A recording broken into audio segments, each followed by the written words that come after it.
This might be the most peak moment of my entire life. I have finally gotten into a herd of Scottish Highland cows.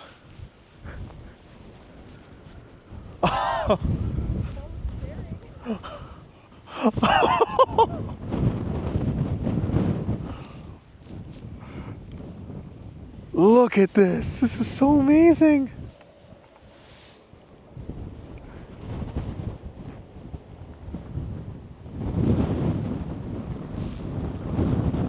There's babies mixed in here, like little ones. That's it. If I'm not a cattle rancher with Highland cows, I didn't make it in life. Forget this mushroom hunter vlogger crap. I'm doing this.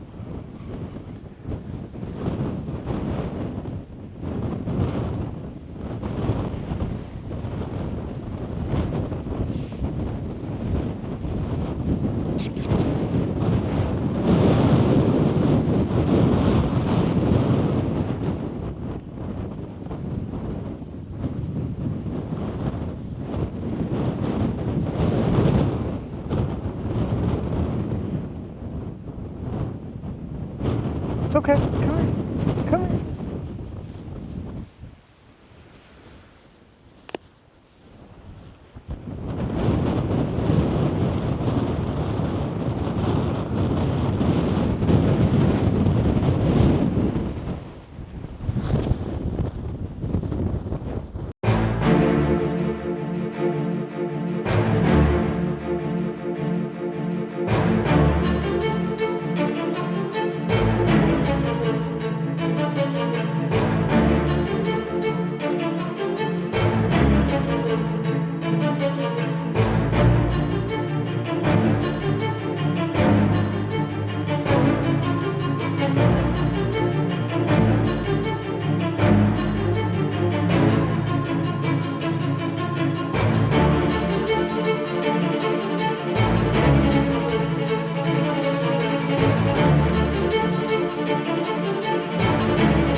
We just had the most magical experience you could ever ask for with the Highland cows.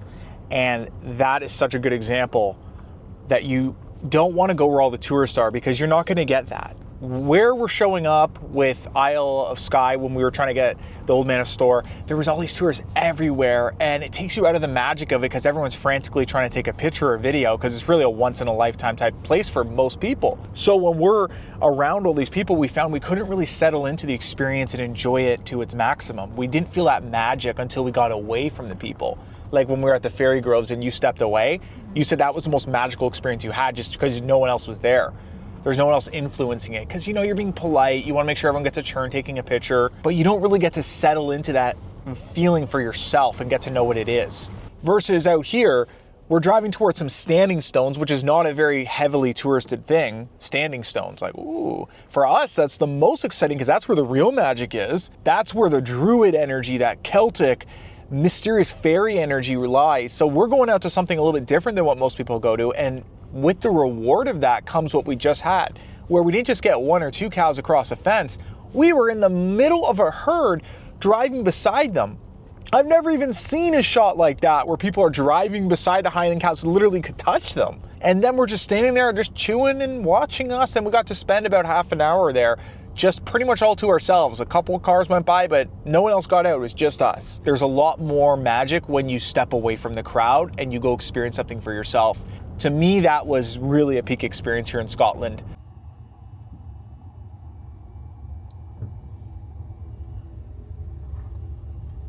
In a quarter of a mile, turn right.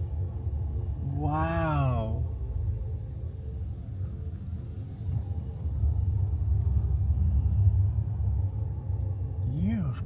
kidding me? Standing stones, I can see it. Oh my God, we've got a real treat ahead of us. We're in a remote site here on the Isle of Mull, and we have a couple friends watching us, some more Highland cows.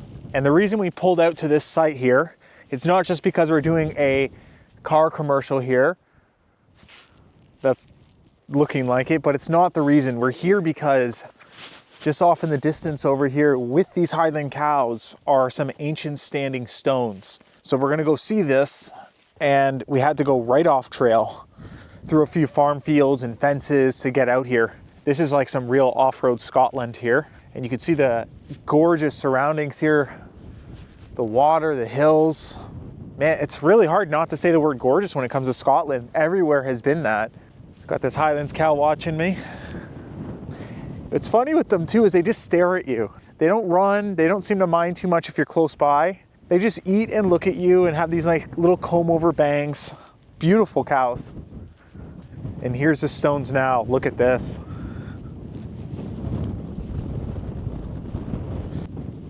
We have the whole place to ourselves. This is incredible.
There is a lot of power in these stones.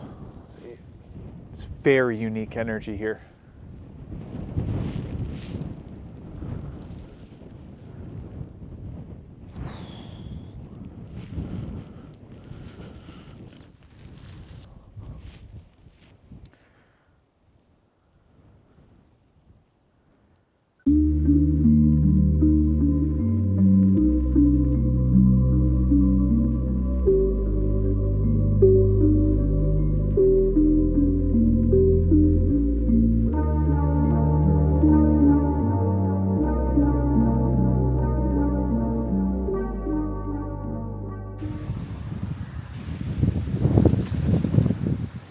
Grabbing a nice little road snack here.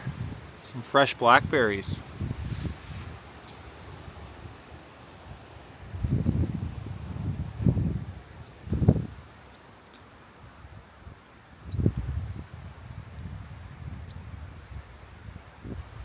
bush is packed.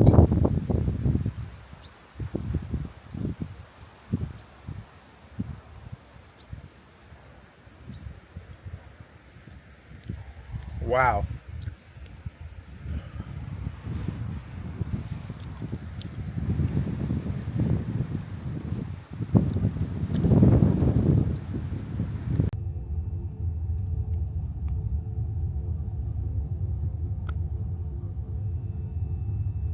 Oh, that's nice.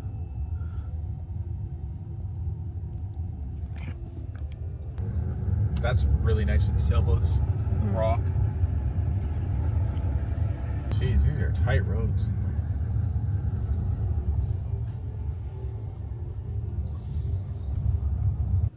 Oh, look! Look over there. Yeah.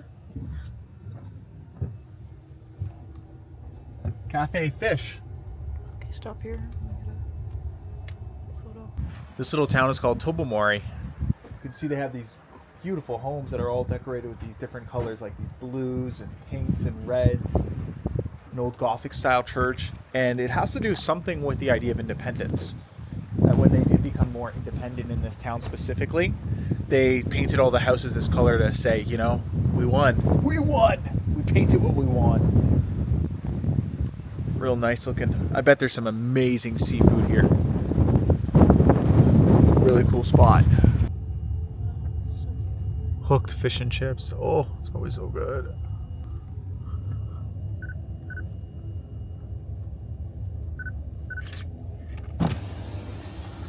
Look how nice that church is.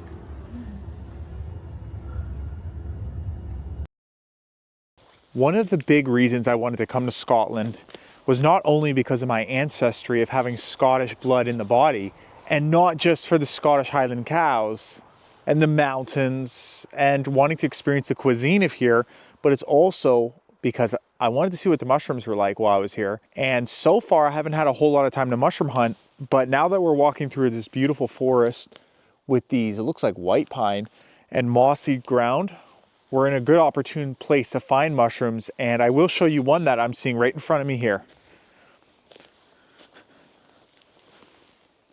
So this one would be a birch polypore, Pipitorus betulinus. This is a medicinal culinary mushroom. It's not a great choice edible, but it is a mushroom you could eat if you needed to. You can cut into thin strips. Nice base on that. You got a couple nice ones on here. This is in good condition. This one right here is a red-belted polypore, Fomitopes pinicola. Got a few of them down here. That looks like Ganoderma applanatum or artist conch. You could tell this is a birch tree, even though it doesn't look too white. It's pretty decomposed, and that's why the mushrooms are doing their job. Then we got some other ones over here. Those are real nice condition, nice and young. These would be anti-parasitic, as well as great for healing wounds. If you got cut in the woods, you can make a gauze and use this as a gauze to heal the wound point. It would be like an antiseptic. So awesome to see some tree-grown mushrooms, which is my general specialty. I love that. I do love my culinary ground mushrooms, and I'm learning more and more. But the thing is, there's so many of them that it's hard to really become a full-out expert on, because every ecosystem you go into could have thousands of different varieties. I mean, literally thousands. Like for every plant you see, right here, for every plant you see, there's 6 species of mushrooms to back against it. So you have a lot of mushrooms in the world. This is a great path. This is the kind of forest trail I want to walk. I am surprised to not see turkey tail here yet. That's a mushroom you see almost everywhere in the world. Not seen any of those yet. You thought it was a mushroom? Oh.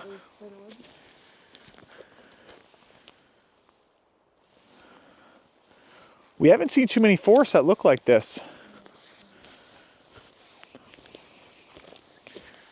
And these are some of my favorite forests to walk through because the ground is easy to pass around. You're not getting tripped up. There's not all these weeds you're trying to whack through. This type of trail makes it really fun to find mushrooms. Of course, you're not going to find as many just because this type of forest with pine only fosters habitation for certain species, but you will find some. Found a little one right here. Looks like someone's been eating at him. Looks like, here it is. Some form of a russula, if I had to guess. But I do love these forests.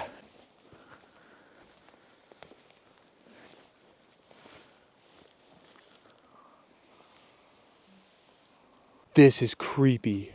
Look at this. What? Never really see that clean of a break. It's not like the tree snapped. It's like it got picked up and just pulled. Whoa. That's really weird. Brought up some of a fence line that was going around it, as well as a second tree. That is creepy. What would even do that? The tree's fully intact. It's just pulled out of the ground like that, like the roots fully broke off. Tell your story, tree. Whew.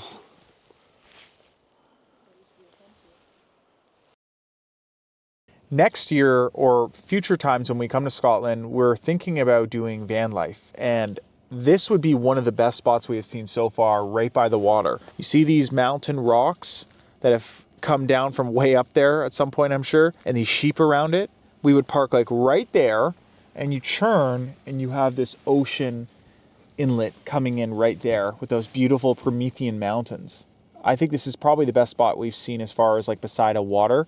And there's actually a lot of cars that have done that up ahead. We'll see some, but it's not crowded. That's what we love. Like this guy's out here. There's ones back there. You're amongst the animals. That feels very raw and real. And with those rocks here, you have that safety. You know, imagine sitting up there in the evening, have a little fire down below, getting to see what's out here on the water. That is something else. Have your breakfast in the morning, fire up the coffee, sit right there on those rocks. Oh my God. Legs overhanging. This is something else. Just remote enough, but not so remote that you can't go and drive, you know, an hour and get back to town if you need to go grab something. It's really cool. Spend a couple days out here. Then you go hiking up into these hills. Wow. Wild Scotland. Look at the bridges. Little beaches. You have your dog with you. Dog can go for a little run in the water. Yeah, this person has dialed that spot in. Oh man. This is one of these corrals for the sheep. So they would store them in here at nighttime so they don't get attacked by any predators. They go eating throughout the day up in the mountains, and then they come down in the evening and they get their sleeping quarters provided. Kind of nice. You know, in the US, they would be charging you for this. Oh, you can't do this, you can't do that, sign, permits. No, here, you just always feel like you're on private property or some access road that you should be paying for, because that's what we're used to seeing with national parks. No, this whole thing is a free national park. Where are you gonna get this too, where you just have the animals coming out? It's incredible. Well, look at them go. You got spring water coming out of the mountains.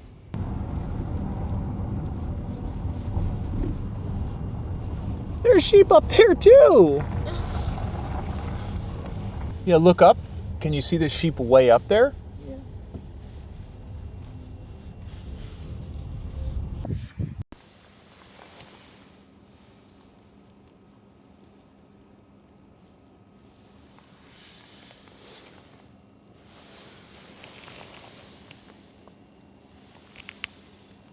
I don't know what to feel about this. Oh, it's a defibrillator. Oh, it's not a telephone booth. If you're having I don't know, some type of heart attack or something, bring you back to life. You have a heart attack from how beautiful this experience is. Why is it there? In the middle of nowhere. It's funny that it's in one of the phone booths. Right?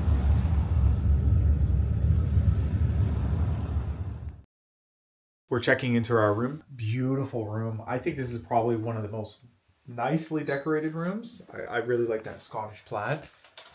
It looks like The organic cookies that you got. oh, amazing. Okay. Good. I can't see the view obviously at this time, but I don't know. Sounds like a garden view, I think, is what we got. Room just looks really cozy though. Take a look at this. Big beautiful bath in here. Oh man. And it's got a skylight looking right up here. The stars. And we're going to pop down there and have some dinner now. And trust me, this place really feels like a beacon in the night, because we were just driving there for what easily felt like an hour after it got dark and saw nothing. Like to the point where I thought at any point the road is just going to say closed. And then we're just going to have to go all the way back. But we made it. And this is like the only thing in this whole little town here. So this is going to be a really, really good, cozy experience. Here we go.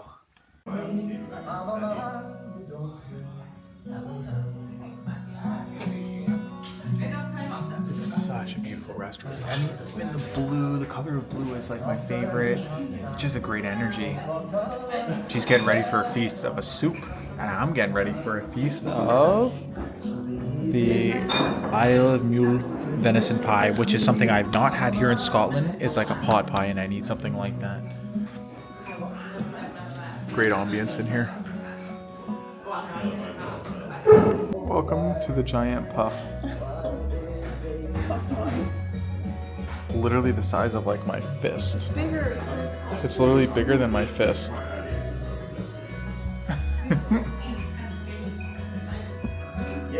I needed like that size. Well, let's experience this. Shh. It's early.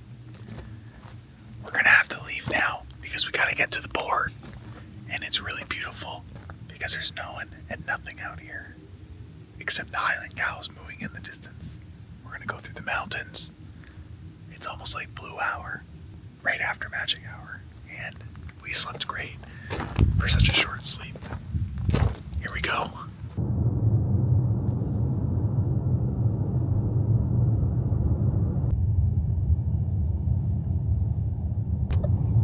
That's what that booth is for. Oh, everything's so structured. No! I want it to be Aquarius's. Cool. So we were trying to figure out if the boat was going to turn around to let all these cars in. But no, it doesn't. The top front just opens up and goes upwards. That was the front of the boat a moment ago. Now it's up in the air. There's a hole, and that's what we drive into. You almost feel like the water would just shoot into the bottom. It looks so close. I had no idea that was how they were going to do it. Kind of smart. I'm sure turning around would be a huge undertaking. To the belly of the beast. Should name this the Kraken. Good morning from Oban. The ferry was pretty uneventful. We just decided to sit back, read, and enjoy that. And now we're here and we're gonna grab some coffee at the Himba. And after Himba, we're gonna have some breakfast at the Taste of Argyll, the first place we went to.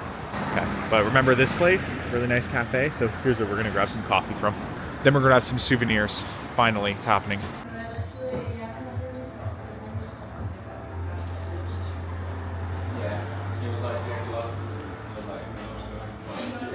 Amazing flat white.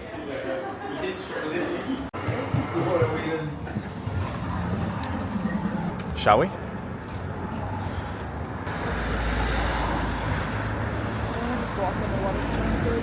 Yeah, of course.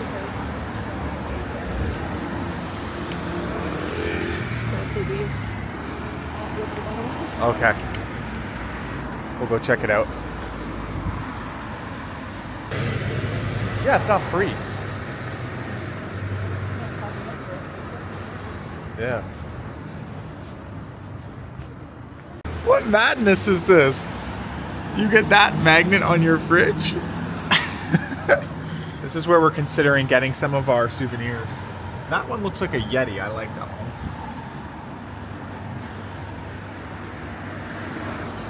Oh, the stag's over here, babe.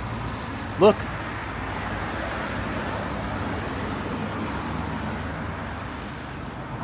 Oh, you want to do Waterstones after? Yeah, let's eat first. Okay, let's go eat. Nesse.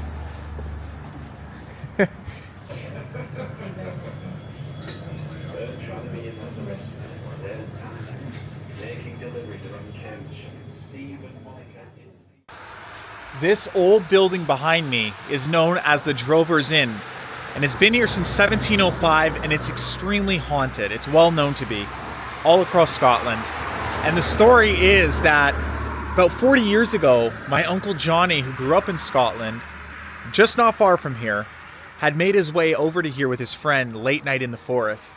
They were a little lost, and in the distance as they walked, they saw, after what seemed like an eon, trying to find civilization for a little bit of food, they come across this light out in the distance, and it turns out to be this very building behind me. So when they walked in, they also had heard from the distance the sounds of the music playing. It sounded like a whole concert going on in the middle of the forest. and band playing and liveliness. So they walked in, and right as they walked in, they could see that this was the energy. There was like a wave of emotion that hit them. The excitement of knowing, even though it's late night, they might have found some food. So what did they do? They went in, and the lady there said, "Can I get you guys a little toasty?" To which they said yes. A toasty's a sandwich, by the way. And they went in and had a beautiful toasty. I'm not sure if it was on the house or not. I think it was, because it was late night and they didn't have any money on them. And they're young chaps. And what ended up happening is my uncle, as a young man, decided when he saw the Mars bars there that he really wanted a Mars bar. So he ended up taking one. And he's lived with this guilt for 40 years. And it's been a curse on our family's bloodline. So now I am going to go in there, buy a Mars bar, one for the road, and leave one behind, just as a thank you, and just to restore the bloodline for my Uncle Johnny and for all those who come forward. Thank you, drovers. I'm coming in here. Let's see what this place looks like from inside.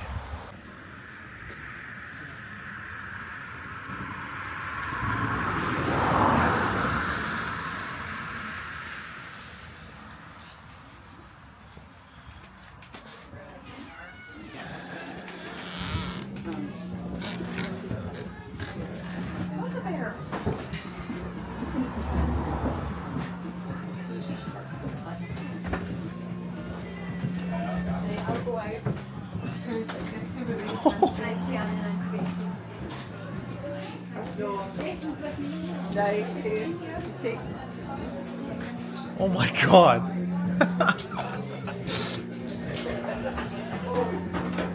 Wow. That's crazy. Oh. So this is what my uncle would have seen when he came in like 40 years ago when I was a 10-year-old boy. He said it always stuck with him. This whole time he's been in Canada, he's always remembered this place. Ferry the Badger, this is it. Some of them are named. Oh my God, this black villa. Wow. It's like all these different rare eggs, it looks like, from different creatures.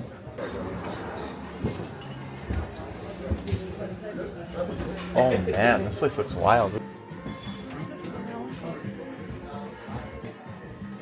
looks like the Edgar Allan Poe one.